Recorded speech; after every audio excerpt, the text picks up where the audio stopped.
Good afternoon, everybody, and welcome to today's webinar, China IP, What Australians Need to Know. Today I am joined by David Bennett, IP Australia's IP Counsellor to China, and David will be presenting to you today. Welcome, David. Nice to have you back in Australia. Thanks. So thanks for the introduction, and very briefly, IP Australia, we're the government agency that administers Australia's IP systems. So we do patents, trademarks, designs, and plant breeders' rights. That's our core business here in Australia. The IP Counsellor to China position is our first overseas position. The broad goal of it is to help Australians protect their IP in China. There's two main ways in which I go about that. The first is doing IP outreach and giving practical guidance to businesses. And that outreach includes this webinar, these sorts of activities, speaking to visiting business delegations and things like that. And the other more behind the scenes work I do is helping our government to government IP engagement and Australia's China IP policy. So what I can do is provide guidance and support on specific inquiries you may have, give useful information, talk about possible next steps based on the experience I've had on the ground in China, seeing many cases. What I cannot do is give legal advice or legal services. So no substitute for retaining your own lawyer, getting a trademarks attorney, and getting good specific legal advice for your situation. I've been on the ground now since December 2016, so about approaching 2 years. I'm scheduled to be there through December 2020, so still a couple more years in the role. So today, what I really want to do, all you exporters or would-be exporters, I want to increase your understanding of IP in general, IP protection in China, and some practical messages on the steps you can be doing to protect your IP in China. The main issues we see with IP in China are preventable, essentially. Issues are not so much around enforcement of IP rights as much as securing IP rights and the need to do that. So I'll try and be very practically focused, going to whiz through a lot of things today. So today I'll talk about the Chinese IP system, how it works, what you need to know. I'll talk about IP basics, what the different IP rights are and what they protect. We'll go on to registering IP in China, and particularly then focusing on trademarks, quite a lot on trademarks today. I'll talk about patents and designs, copyright, and then enforcement of IP rights. Contracts are not limited to IP, but it's a very important issue we often see in China. So we'll speak about contracts, touch on domain names, IP scams, and how to prepare for visiting China, and then we'll end with some referrals to further resources. So the first message is one of encouragement, really.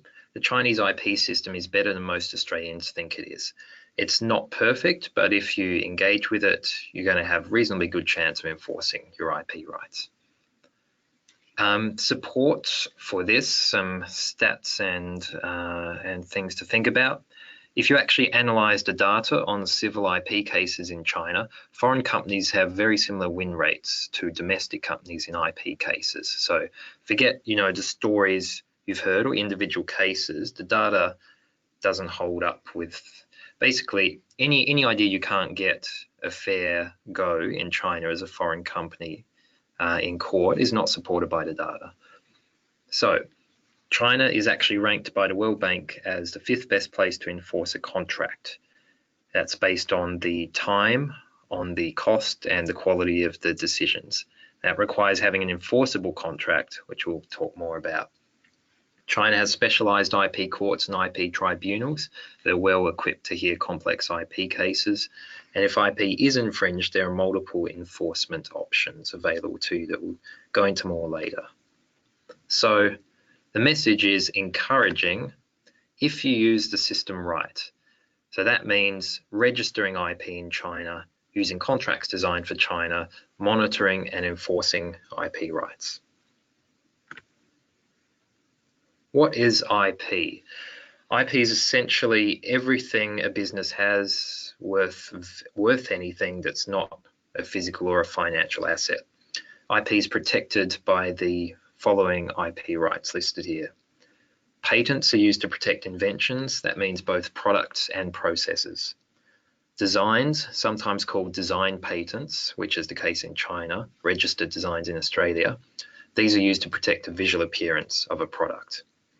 Trademarks are the IP rights used to protect a brand. Plant variety rights obviously protect new plant varieties. These are all registered IP rights, so in order to get protection in China, they have to be filed and registered in China. There's also the unregistered IP rights. Copyright, which is used to protect creative works, and that also includes software source code. Now, copyright's an interesting one because copyright applies automatically worldwide. You don't have to apply for your copyright. However, China operates an optional copyright registration system. In practice, this means you really are going to need to have copyright registered if you need to assert ownership. I'll go into more detail later. Now, trade secrets are used to protect commercial secrets. A product can be protected by multiple different IP rights. I've taken the example of the iPhone here on screen. It has numerous invention patents, designs, trademarks, copyrighted software, and also trade secrets as part of the whole product protection. Now, one of the single most important messages I can give to you today is register IP rights in China. If you just take one thing away from this presentation, make it that. IP rights are territorial. What that means is that a patent, trademark, or design you might have registered in Australia would only provide protection in Australia. It won't provide protection in China. You have to register these IP rights in China in order to get protection in China. If we look to Apple, again, for example, if Apple didn't register their designs, trademarks, and patents in China, someone could simply reproduce the iPhone, copy it, and they wouldn't be breaking any law if those IP rights are not registered. Need to register in every territory that you're interested in protecting your IP rights in. This means mainland China, Hong Kong, Macau, Taiwan, all have separate legal systems, and registration is a separate process in each. Now, I'm focusing on China, but remember the same applies to all overseas markets, whichever one you're interested in. USA, Japan, Indonesia, the EU, same message applies to registering those IP rights in those territories. Now, as I said, copyright, China operates an optional registration system. We'll talk more about that in a bit. A trademark is going to be the most valuable IP that many companies have. Even technology companies, for example, Apple, a huge part of their value is in their brand. A brand is protected with a trademark. So if you don't have a trademark registered in China, you've got to know that your brand is not yet protected in China. China has a first-to-file trademark system. So this is different to Australia, where you get rights based on your use of trademarks as well. What this means in the first-to-file system is that the first person who files a trademark application will generally then own the mark. It doesn't matter who first developed the mark or who first used it. This is why it's so important to file trademarks early in China. If a business doesn't register its trademark, it's quite common that someone else will. These people, we call them trademark squatters, trademark pirates, bad faith trademark filers, whatever you call it. This is a huge issue in China. People can register other people's trademarks, then sue them for trademark infringement, ask for a huge sum of money to sell the right to the original brand owner, or actually start marketing their own products under that brand. This affects companies big and small. I've given a few examples here: Apple and the iPad, Michael Jordan and his shoes, and New Balance. These are hugely successful companies that have faced hundreds of millions of dollars of damage in China for trademark squatting issues. But it's not just the big companies. Literally every week in my role, I see Australian companies affected by trademark squatting. This can be a very small Australian business just starting to think about exporting to China. They go on and they discover the trademark's already been registered.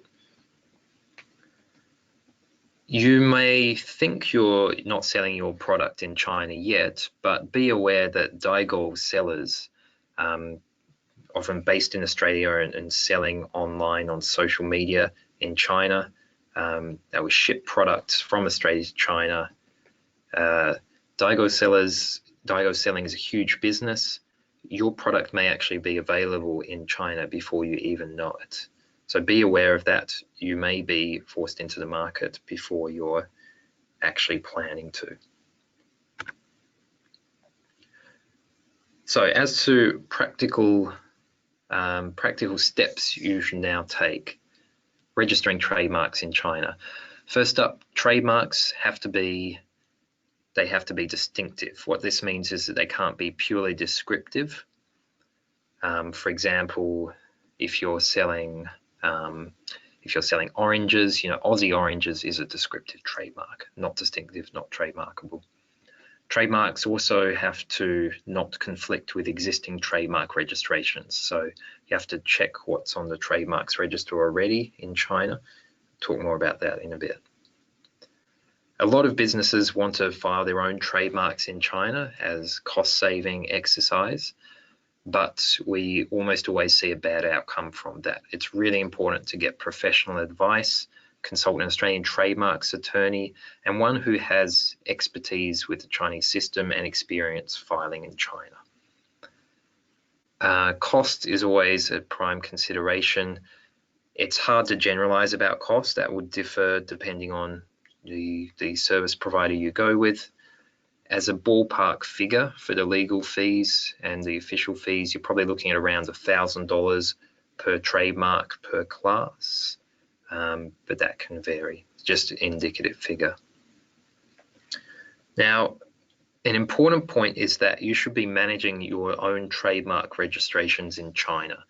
A lot of people will think they can leave that up to one of their Chinese partners. Maybe it's a distributor, maybe it's the importer, but be very cautious when people offer to take care of this for you. What we sometimes see is that an importer or a distributor might register the brand's trademark. That might be all fine and good until the Australian company decides they want to go with a different importer or distributor, at which point they become aware that they're not the legal owner of their trademark in China. They're effectively tied to that distributor who then wields power over them.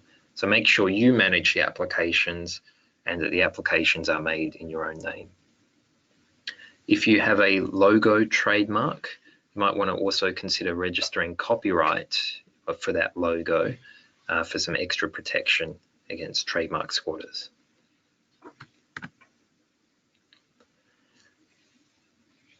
When it comes to registrations, you will generally have your core interest, the goods and services that you want to protect in China.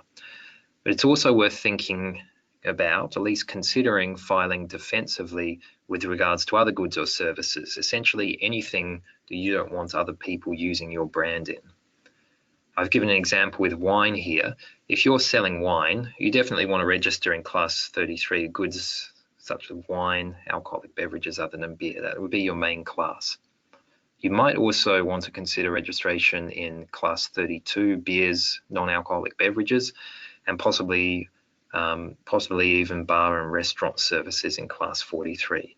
Essentially anything that you don't want other people going and using your brand in. It might be clothing. Now, trademarks can be subject to cancellation for non-use, vulnerable to it rather, if someone applies to have it cancelled for non-use, if they're not used for a period of 3 years following registration. But a trademarks attorney can advise you on how you might avoid such cancellations, perhaps through refiling of marks or through some well-documented sales for the purpose of use. So what can you do if you discover that someone has registered your trademark? The answer essentially is that there's no easy solution, I'm afraid. There are a few options. You can try to negotiate a reasonable price to purchase it. Now, this is painful on principle, but it can be the most pragmatic option. You might try to oppose or invalidate the mark, but note that success rates are generally pretty low. It depends on the circumstances. One circumstance that you might have success in is if you can establish that there was a business relationship with that person, and you can document that they apply without your permission. And the final option is you might simply abandon and develop a new brand for China. Now, the problem there is, of course, you'll lose existing reputation, but at least you will then be in legal control of your brand. So Chinese consumers will generally be interested in a Chinese language brand. There are certainly some English brands that are referred to by their English name, but more commonly will be a transliteration or a translation or some other brand developed for the Chinese market. So I've picked a few examples here from the wine industry, examples of good branding. Penfolds in particular, Penfolds, is a very attractive mark that's been part of their success in China. When you're thinking about a Chinese language trademark, be aware this isn't simply a translation of your English name. This isn't a mechanical process that you just pass it to a translator to do. This is about branding and marketing. You want a brand that's going to be appealing to Chinese consumers. You don't want just any old Chinese characters. So go to some professionals, consult a brand strategy company, marketing company, or a law firm might have a brand service or be able to connect you with the relevant people. At a key point, when you're developing a Chinese language brand, make sure that you file a trademark to protect that brand before you make it public. Here's an example I've come across recently around my local supermarkets in Beijing. Most of you will know Carmen's. They've developed a really good Chinese language brand. Kang Ao Mai means healthy Australian wheat. So they've got an appealing brand, and from the IP perspective, what they did well was registering their English and Chinese trademarks in China well ahead of market entry. You don't have to actually be using a trademark in China in order to register it. So you can register ahead of entering the market. So why should you worry about developing a Chinese language brand?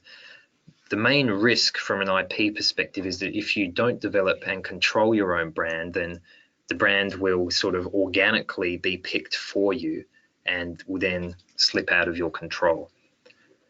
The example I've got here is Castel Wines, one of Europe's largest wine producers. They registered the Roman script, Castel, for their trademark in China. They didn't pick or register a Chinese language brand. They thought they didn't need one. Their importers were required to put a Chinese language brand on the back label, so they used a transliteration, this 卡斯特. Someone else saw that this brand was unregistered and went and registered it as a trademark, and then turned around and sued Castel. So Castel, in a very long-running legal battle, ultimately lost, had to pay a fine, and had to rebrand in China. So pick your own Chinese language trademark and keep control of it. This example tends to stick in people's memories. You need a good Chinese language brand, not just any brand. So Pfizer, when they were bringing Viagra to the Chinese market, picked this transliteration, 1ai-ke. So it sounds similar, but doesn't have any meaning. The Chinese consumers came up with a different, more preferable brand, 伟哥, which has the meaning powerful brother, which was very popular in China. Then someone else saw the opportunity here. Pfizer hadn't registered that trademark, so they went out and registered it. They control that, and now it means Pfizer has no control over the use of 伟哥, the common name for Viagra in China. This is very important. I think Viagra's now off patent or coming off patent, and the only difference between a branded and generic medicine is, of course, the brand. China has over 15 million trademarks registered. It's a very busy international market. What this means is that you have to check your freedom to operate. You can't assume that because you're using a brand in Australia that you actually have the right to use it in China. Some of you may have seen this in the media. There's Weet-Bix, the Australian-New Zealand company that we're familiar with. There's also Weetabix, the UK company. The UK company, Weetabix, filed for their trademark in China first, and this means they have the right. Weet-Bix, the Australian New Zealand one, had to rebrand as Nutribrex in the Chinese market. Another example, this time in the beer industry, Epic Brewing New Zealand filed their trademark first. Epic Brewing USA blocked from using that term in the Chinese market. These are both very big, popular craft breweries. First to file, the first one to get in, is the winner. As you start to think about trademarks in China, a useful first step can be doing a preliminary search of the Chinese Trademarks Register. There's a free online English search tool linked here, and we've produced a guide to searching the register available on our website. A self-search has limitations, but it can give you some useful preliminary information. If you can identify some conflicts from the outset, you can avoid wasting time on trademark registrations that are unlikely to succeed. You might be able to find bad faith trademark filings, get other useful information. This is the search interface. You put in the classification of goods and services. You can search by English mark, Chinese language mark. You generate the search results. So here we've searched for Tim Tam. This is an example. And over here we have a picture of the actual data from the registry that tells you the details of the right, who's applied for it, what date the application was made, and whether it's in force or denied or pending. So remember, the data might have errors and data is not always uploaded promptly, but it's still a useful first step. Just on that, Dave, I know that you've mentioned the trademark search guide. As a part of the handouts following this session, we've linked that in the email, so no one needs to search the website. We will send it straight to you. Excellent. All right, patents and designs. Now, I often speak with companies who proudly tell me that they have patented technology, but when I ask further, it often turns out that they've got their patents in Australia, the US, maybe Europe, maybe Japan, but often they haven't applied in China. Just like trademarks, just as I was saying up front, you have to register IP rights in China to get protection in China. So if you have patent technology, if you're filing patent applications in markets, do file in China if this is a market of interest to you. If you don't have a patent or design in China, you don't have an enforceable IP right in China. Now, patents and designs have to be new. What this means is you have to file an application before you make the invention or the design public.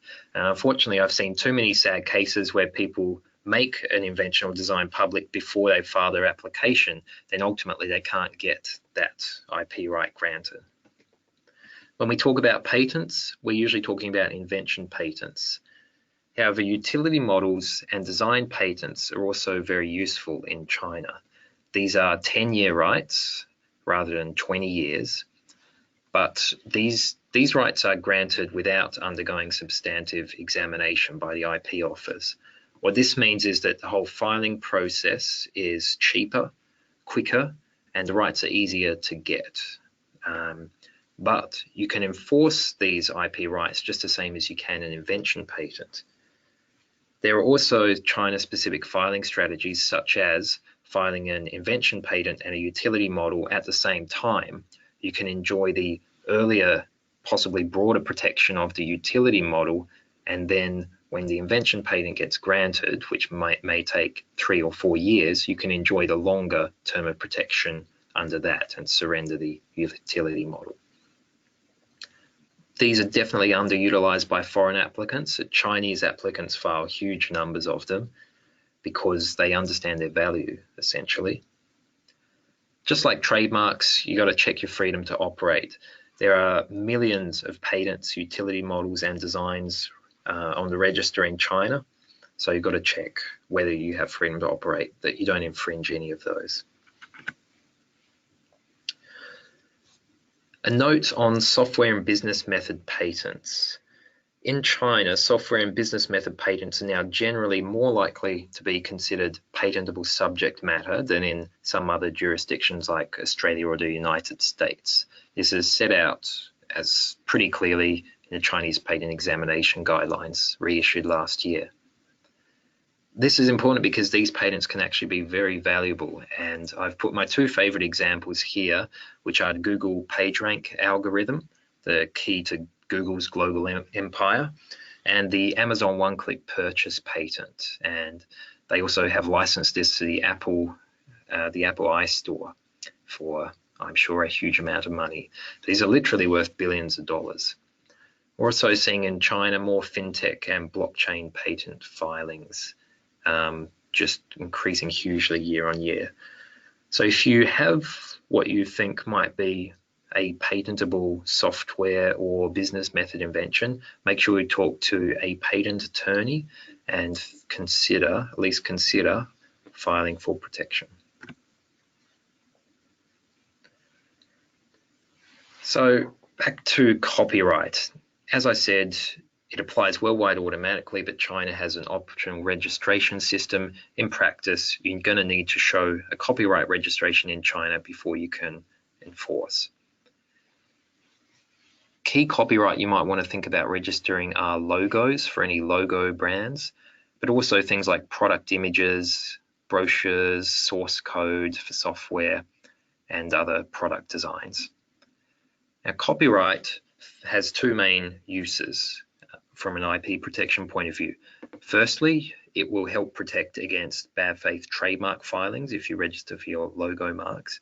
Secondly, it's actually a really useful tool to fight infringers, including online. So I've taken some screenshots from Taobao Marketplace, China's most popular e-commerce platform, on screen here. If you can show that an image from your store, an image you owned a copyright for, has been used without permission by another store, you can take that store down on the basis of copyright alone before you even need to get into things like trademark registrations.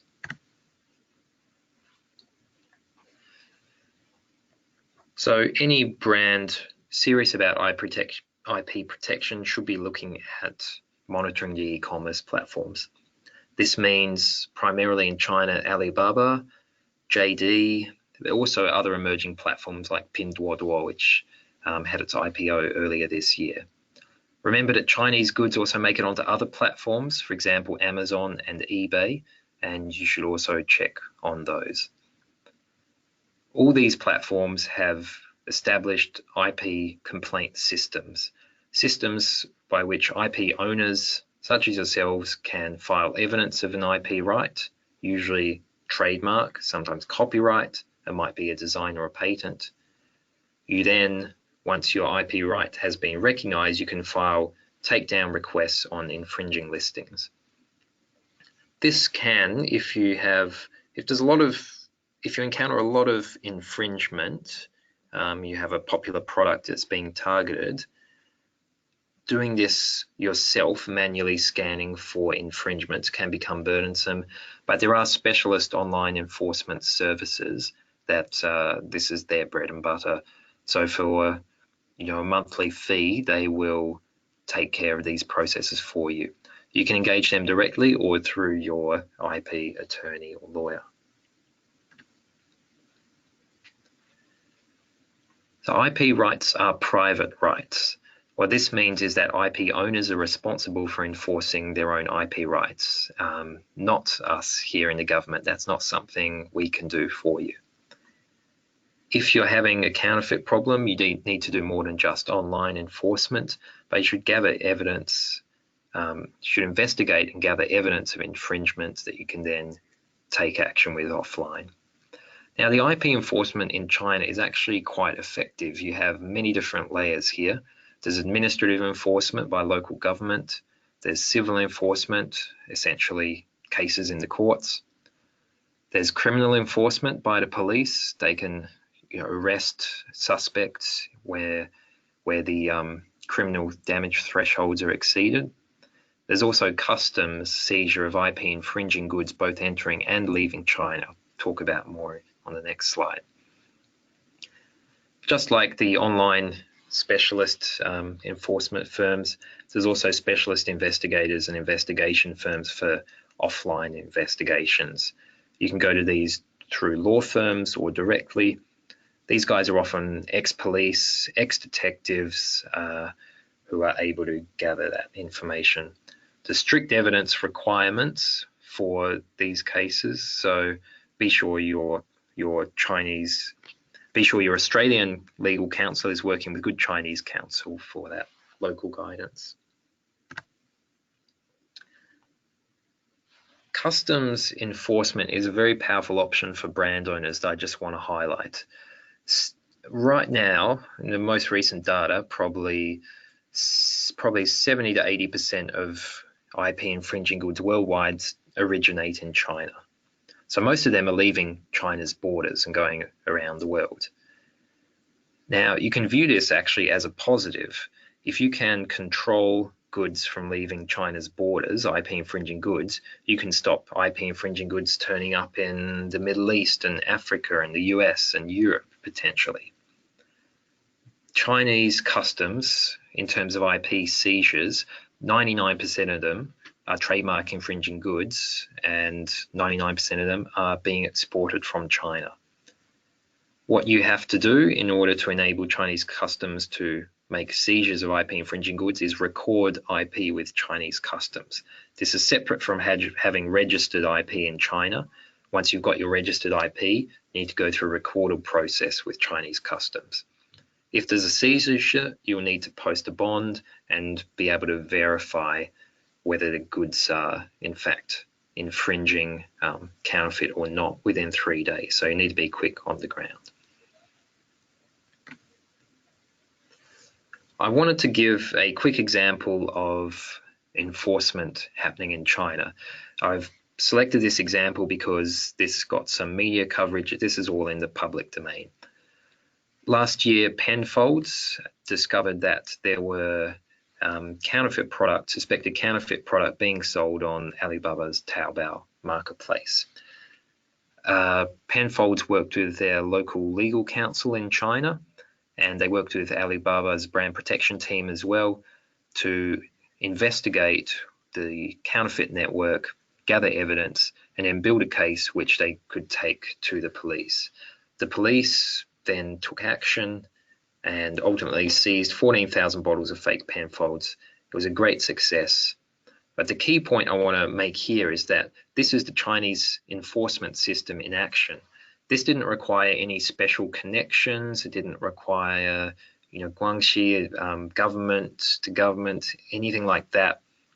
This was simply a brand owner engaging with the systems and having success. The Chinese police were very serious about cracking down on counterfeits. No Chinese consumers want to be buying fake wine. The lessons: monitor the market, work with the local legal advice, local law firms, work with the local enforcement authorities, and you can enforce IP rights. Contracts are not limited to IP, but there are very frequent issues around contracts we see, so I'm going to touch on them now. The main point is about ensuring that a contract or agreement is going to be enforceable in China. What we often see is that an Australian company approaching a contract for China will start with an Australian contract and try and adapt a contract or a template. The problem here is generally around dispute resolution. China does not enforce foreign court judgments. So if the contract provides for dispute resolution exclusively in an Australian court, then it's not going to be able to be brought before a Chinese court. In the worst case, I've seen an Australian company get a default judgment in an Australian court and then not be able to enforce it in China. So if your counterparty in the contract is in China and doesn't have assets in Australia, you're going to want a contract that you can enforce in China. This will often mean it provides dispute resolution in a Chinese court or via an arbitration process, which is going to be enforceable before a Chinese court. Simply having a contract that is enforceable will reduce your risk of your counterparty breaking the contract. If they know you could credibly bring that before a Chinese court, they're far less likely to break the terms of the contract. This applies to all sorts of contracts, agreements. It might be a manufacturing agreement, import and distribution agreement, also non-disclosure agreements. Be aware that an Australian-style non-disclosure agreement, you can't simply adapt it for China. There's also other aspects to discuss with your legal counsel, such as non-use or non-competition and non-circumvention. It's obviously you're going to need really good Chinese legal advice. So make sure your Australian counsel works with Chinese legal counsel to get this sort of advice, or you could possibly go directly to an international or Chinese firm. There are many ways you can seek that legal advice, but make sure you have people qualified to give you the advice that you're getting. I'm going to very quickly go over technology licensing. Just to highlight, China has these technology import and export regulations, which sets certain mandatory provisions for technology licensing contracts to China. These include indemnifying the licensee for infringement and the licensee owning improvements it might make to a licensed technology. This is an area of legal uncertainty. If you have a contract that doesn't go along with those conditions, there's been no test cases as to whether that will be potentially invalid or not. But this is a really legally complex area. I just want to highlight that these conditions exist. If you're looking at technology licensing into China, discuss with local counsel on the best approach to these. Trade secrets, as the name suggests, are protected by being kept secret. So this means limiting physical access and limiting IT access within a company. It also means having strong contracts in place with your employees and commercial partners, clearly setting out what is considered a commercial secret and penalties for if that is breached. The main risk is generally not an unknown party, but rather a former employee or a commercial partner obtaining that information. Domain names are not technically an IP right, but they can be really important. It might be a way that a counterfeiter decides they're going to reach potential customers. And it can also be the first way that consumers engage with your brand. So controlling a Chinese domain name can be very important. It can be worth registering domain names early, ensuring you get that .cn domain name or any other domain name that's important for you. If someone does register one that you want, you might let it go, you might buy it back, or there's also legal actions if you believe the person's registered it in bad faith that you can be able to pursue. Some of you may have already encountered IP scams on the email. You often see these from China. It's often around trademark registrations, could be domain names. One we see recurring worldwide is requests for IP office fees. There's also even fake law firms. Now, some of these are actually legitimate, in fact. Very clumsy attempts to drum up business by alerting you to potential bad faith trademark registrations. But be skeptical. Google the text. Look for information. Just be skeptical when it comes to this. If you're visiting China, for example, for a trade show to discuss potential business deals, distribution, things like that, then what you're doing is you're advertising your product, your brand, your interest in China. What this does is places you at places your IP at risk in a couple of different aspects. The main one is trademark squatters. If you're advertising your interest and you haven't registered your trademark yet, then you're at risk of a trademark squatter seeing an opportunity, registering your mark. Unfortunately, I've seen this happen many times, sometimes just weeks or even days after a company has visited China. The other main risk is that if you're displaying your product publicly, for example, at a trade expo, it could mean it's too late to then register a patent or design. It could be considered a public disclosure. That means you forfeit your right to protect a patent or design. So before you go to China for trade fairs, for business discussions, file to register your IP rights in China, especially trademarks, before you get on the plane. Some businesses think they can do small-scale test sales and test the market, see how things go before they invest into IP rights, but I'm afraid that's not a good idea. By doing that, you open yourself up again to opportunities for trademark squatters, so there's no testing the market. If you have any sorts of interests, possible interests at all, you want to be registering IP in China as soon as possible. So we've whizzed through a lot today. I want to just go back to the core messages again. First, register IP rights in China. Most of the IP issues I see in China could have been avoided through this simple step. The IP issues in China are not so much around enforcement as they are about securing IP rights. So registered trademarks, patents, designs, and key copyright that you have.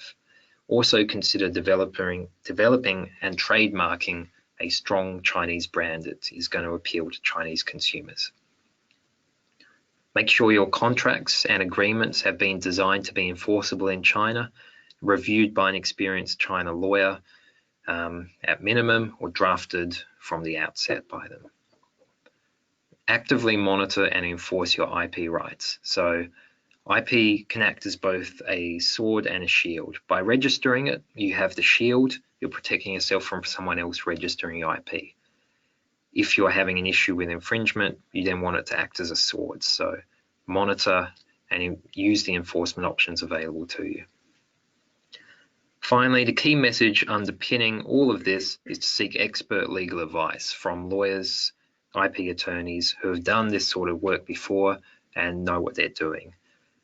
This means may not be your usual Australian lawyer, or you may want to ensure they're working with people on the ground to get the specialist advice you need. In terms of further resources, we have attached to this webinar three handouts. We've got the Protecting Your IP in China guide, which is, I think, the single most useful resource you can look at, also linked here. We have our guide to searching the trademarks register and also our IP passport for China. We have these and more resources available at our China page on the IP Australia website here, ipaustralia.gov.au/China. Once you've gone through all these resources, you'll find these PDF guides also have my email address in there, which is also up here on screen. I'm always happy to provide guidance and information to businesses on your specific circumstances. You can get in touch with me directly there, and I can help you as best I can based on the experiences I've had on the ground in the last couple of years in Beijing. Now, so I suppose before we finish today's session, Dave, we've got about just under 15 minutes left for our allocation. We have had a question come through around trademarks, and the question is, how long would you expect a trademark examination process to take in China? So good question. Right now, it's looking at about 8 or 9 months from when you file until your trademark will get registered. But a key point is that the important thing is the filing date. So once you file your trademark, that will mean your application will have precedence over any later filed applications. So ideally, you will wait until your registration is secured and in place before you proceed with China market entry. But at minimum, you can file your application and get that filing date to protect yourself against later filed applications. Okay.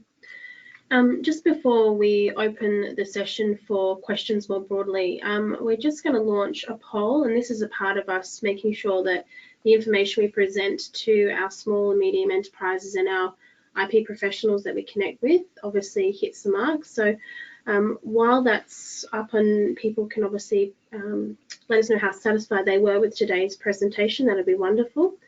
If there are any other questions that you have, please feel free to pop them into the question module that's on your control panel there.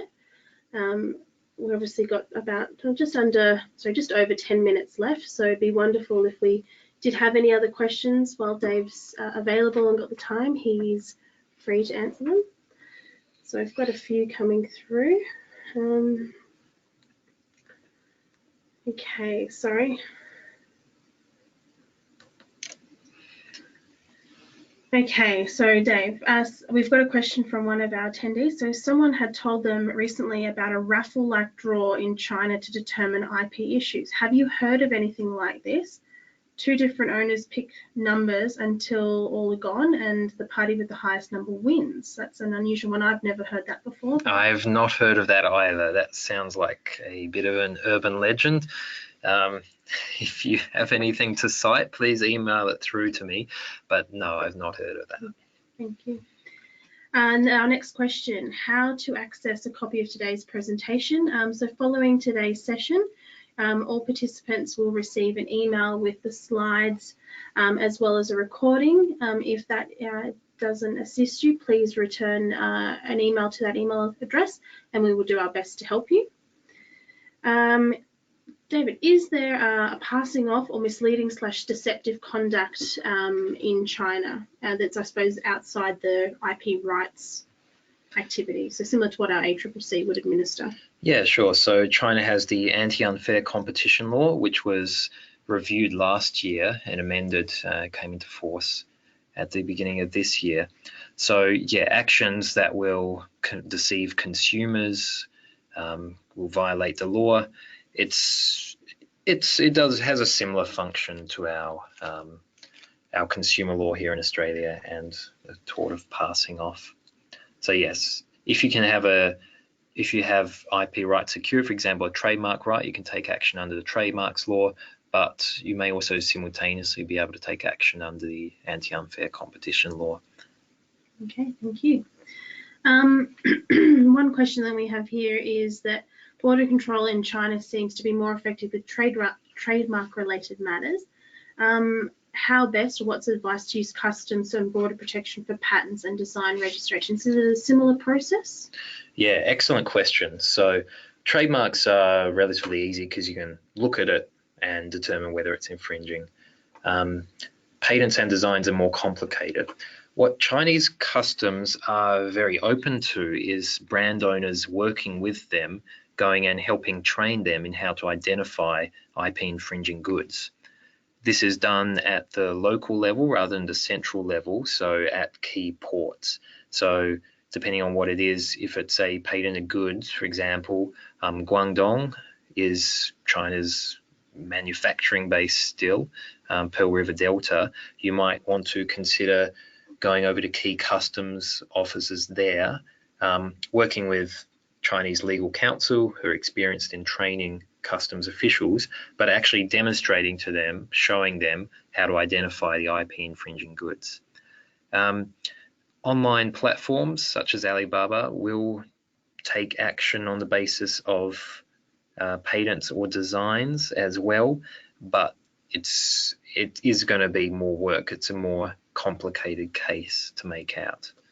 But yes, by all means, you can have action taken on the basis of patents and designs.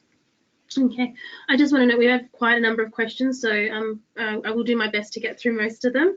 The next question that we have is about IP and the blockchain. Is IP Australia working in or on the blockchain verification with IPs. Is that something you're familiar with? This is a project we're looking at. Blockchain has potentially some useful applications in traceability of goods from in the supply chain from start to finish, and also in tracking IP rights ownership. So this is an area IP Australia is looking at the moment. Also, some of the e-commerce platforms, for example, Alibaba and JD, their Melbourne offices, their Australia operations are looking at incorporating blockchain into their traceability, as are some private companies and industries. Okay, thank you. So we have a question about if you have a patent in Australia and New Zealand, does that prevent you from registering in China? And I think that's probably more a question around the application process into the international arena. So how would you go about also securing that patent in China? Yeah, so generally for a patent, you'd be, if you're interested in applying in many markets around the world, you'd be filing a Patent Cooperation Treaty application, a PCT application. You file that application here with IP Australia, and you then have approximately 3 years to determine which countries you want to proceed with your application in. By that 3-year limit, you will have to designate those countries. You have the opportunity, you can put Australia, the US, Japan, China, any others. But the thing is that that's then your opportunity. Once that window closes, you don't have an opportunity to go back later and patent in another territory. So if you're within that window, you can file national phase entry in China. If you're outside that window, so I'm afraid you may have missed a chance. So patent strategy should be all coordinated, a global strategy up front, and you have to think long term about where you're going to want that protection over the potential 20-year course of the patent. Okay. We have a question about the Chinese specification system to navigate around the Madrid application. So how complex is the Chinese specification system with respect to the Madrid application? So I'm assuming that's probably around the goods and services classification? Yes, so China has a trademarks subclass system. So it uses the same NICE classification, 45 goods and services like Australia, but then breaks it down further within those classes.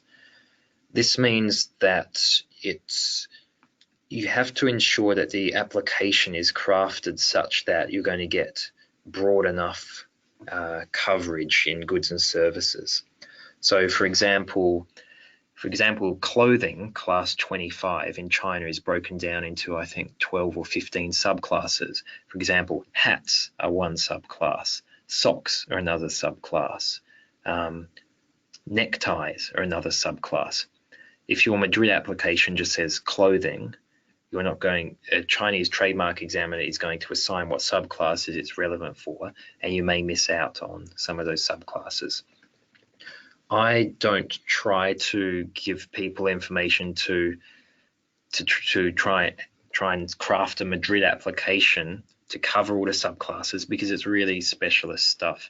This is stuff that an IP attorney can advise you on. They can help you decide whether using the Madrid system or filing a direct application is going to be the best option for China. And if you're filing a Madrid application, how to do that to ensure you get your subclass coverage. So key message, I wouldn't try and do it yourself. Make sure you get IP attorney advice on that. We have a question about registering copyright for protecting software programs. What's the consequences of not registering in that instance? So you can register software copyright or any copyright at any time. Not registering is not an issue like the other IP rights where you can lose rights. But what it means is that when you want to prove ownership of your copyright, you want to have the registration there. If you're suddenly in a situation where you want to show your ownership and you don't have a registration already, You can apply then for the registration and gather the relevant materials. It'll take at least 30 days for the copyright registration to be processed. So the reason you might want to do that up front rather than later is that if suddenly you're in a rush, for example, you find infringing product, that 30 days plus for the copyright registration is going to seem like an eternity. So you don't have to register up front, but doing so will mean you can take action faster. So Australia uses obviously the innovation patent scheme, which requires, I suppose, an innovative step as opposed to an inventive step. Does China have anything like that? Do they have a lesser patent threshold for one of their patents? Yeah, so I skimmed over it in the talk, but the utility model patent is China's second-tier patent. It has a lower inventive threshold than a full invention patent, and it's valid for 10 years. Like our innovation patent at present, it's not examined, but you will need to have it examined before you can enforce it. So yes, utility model patents have that function and can be a cost-effective part of an IP portfolio in China. Okay. Can copyright protection assist in the trademark process or not? For example, if you can't trademark a brand, can you use copyright protections for the logo and visual elements outside the trademark system? Yeah, certainly. If the logo mark is sufficiently creative, passes the threshold for copyright, then registering a copyright can give you protection. You can enforce it against infringers. You could also assert it against someone's bad faith trademark filing. Yes, it's that dual protection for a logo mark by copyright and through a trademark right can be very useful. Are you able to give us an explanation of how people might access the administrative pathway through to the China Patent Office? I suppose we would recommend that they're supported by a patent attorney in Australia and possibly a partner in China. Do you agree?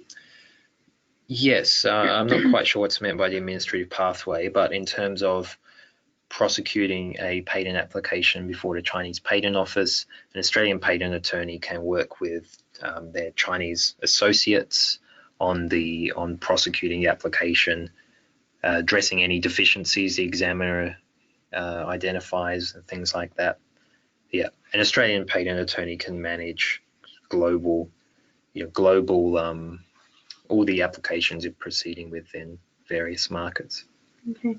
I'm not too sure about this question. I don't understand it myself, Dave, but can you talk a little bit more about tiering? The person who has asked it is saying that they're selling their teaching models through WeChat. Are you able to comment on that one? I'm not too sure. Need more information, perhaps? Probably need more information on that. And if it's too much for this session, please feel free to follow up on email to me. Fabulous, thank you. Just on that administrative process, the person who had asked that was, it's relating to enforcement in the Patent Office. Okay. So enforcement is managed at the local level in China, not centrally. Local IP officers are responsible for enforcement on the ground. So, for example, the Jiangsu provincial level IP office is responsible for enforcement in Jiangsu province, and then below that at the city level there's also other officials. So Chinese legal counsel can advise you on how to take action, how to engage with those local authorities. Another question we have here, is it risky to purely use a firm in Beijing or China probably more broadly to look after your trademark applications, or should an Australian be looking to use an Australian trademark attorney who works with a partner in China? What, I suppose, have you seen as the activity for Australians? Yeah, what I've seen is there's quite a lot of variation in the standard of Chinese trademarks agents, and they don't have a registered trademarks attorney profession the same way we do. I find that often Chinese trademarks agents can be quite mechanical in their approach. So if you say, can you register this for me? I say, yes, we'll apply for it. And then it might get rejected, but not so much about the creative legal solutions. I think that's really an area where a good Australian attorney experienced with China can add a lot of value. It's not just mechanical filing of applications, that you're doing. It's developing a strategy. It's looking at other approaches, how you might adapt for local conditions. So, and this good Australian attorney can really give a value add there. You'll pay a bit more for that, but you get what you pay for. We've had a couple of questions about people seeking the details of IP professionals in China. Is that something that you're able to recommend, or how would you go about, I suppose, giving advice to Australians about how they might access that IP expertise? Yeah, first of all, in Australia, we don't play favourites. We can't recommend any one firm over the other. You can find IP firms here in Australia quite easily, and there are patent and trademark attorney organisations as well that can connect you with their members. When it comes to China, if you make the decision that you want to go directly to a Chinese firm rather than through an Australian firm as an intermediary, there are some firms that I have received feedback on from Australians and others that I can point you towards if you get in touch directly. There's no one size fits all. It will depend very much on what you're looking at, but that's, if you want to do that, you can get in touch with me on email for a few further points. Okay. Sorry, I'm just flicking through. It's nice to hear an IP Australia representing and recommending attorneys. Of course, they are a great help to many Australian businesses, so it's very good. Just a few more questions. More specific advice around manufacturing and licensing China. So we've had a couple of requests from people who are interested in understanding specific IP issues around manufacturing in China. So it's great. I think we might take that one offline and see how we might look for information to support people. But certainly if you have specific questions about IP issues in the manufacturing context, please send them through. We'd be happy probably to help those ones offline. And as well as licensing the product. So can we talk about licensing a product in China? Very briefly, yes, you can register, you can license trademarks, patents, other IP rights in China. It will be about ensuring it's registered with the correct local authorities. Some things, like for example, trademark licensing arrangements, need to be registered with local business officers. Chinese legal counsel can advise you on how to do all of that. Licensing into China can be a good way for you to derive benefits from the Chinese market without having to do it all yourself. Okay. That's all the questions that we've got coming through. There's just a few that have come through about specific applications in progress in China. So I think for this absolutely isn't the forum to discuss those. So what I would do is invite anyone who is having issues navigating the Chinese system. You obviously have applied for an IP right in China and maybe not having as much success. If you wouldn't mind getting in contact with David directly, we will have to take those ones offline. Questions have certainly finished there. David, thank you so much for taking the time to host this webinar today. I know it's going to be a valuable resource for many Australian businesses. Again, anyone who is still online who receives a copy of this recording and any of the resources, if you are working with any businesses or know anyone who's entering the Chinese market, absolutely tell us or tell them about the information and the resources that IP Australia provides. We want to make sure that all Australian businesses in China have the most success. And it's about, I suppose, prevention is better than cure, the key message for today. Register your IP early. Yeah, absolutely. All right. Well, we're going to close out today's session. Thanks again for attending, and we hope you all have a lovely afternoon. Thank you all.